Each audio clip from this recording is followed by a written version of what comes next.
കണ്ണൂർ പയ്യന്നൂരിൽ ഇരുതലമൂരിയുമായി 5 യുവാക്കൾ പിടിയിൽ. തൃക്കരിപ്പൂർ സ്വദേശികളായ 3 പേരും 2 ആന്ധ്രാപ്രദേശ് സ്വദേശികളുമാണ് പിടിയിലായത്. അരുൺ പൂപ്പറമ്പയുണ്ട് കണ്ണൂരിൽ നിന്ന് കൂടുതൽ വിശദാംശങ്ങളുമായി. അരുൺ, എവിടെ നിന്നാണ് ഈ ഇരുതലമൂരിയെ എത്തിച്ചത്? എങ്ങോട്ടേക്കാണ് ഇതിനെ കൊണ്ടുപോകുന്നത്? പിടിയിലായവർ ആരൊക്കെയാണ്?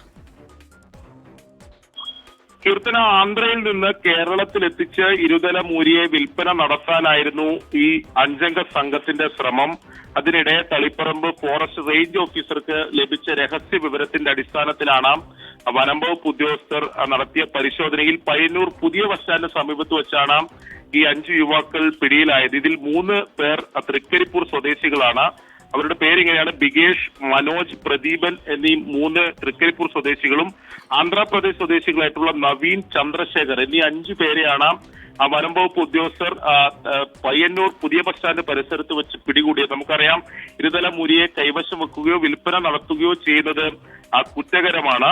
ഇവർ ഈ കേരളത്തിലെത്തിച്ച് പ്രത്യേകിച്ച് തളിപ്പറമ്പ് ഭാഗത്ത് വിൽപ്പന നടത്താനായിരുന്നു ശ്രമം എന്നതാണ് നമുക്ക് വനം വകുപ്പ് ഉദ്യോഗസ്ഥരിൽ നിന്ന് ലഭിക്കുന്ന വിവരം. ഇവർ സഞ്ചരിച്ചിരുന്ന വാഹനങ്ങളും എന്തായാലും നിലവിൽ ഇപ്പോൾ കസ്റ്റഡിയിൽ എടുത്തിട്ടുണ്ട്.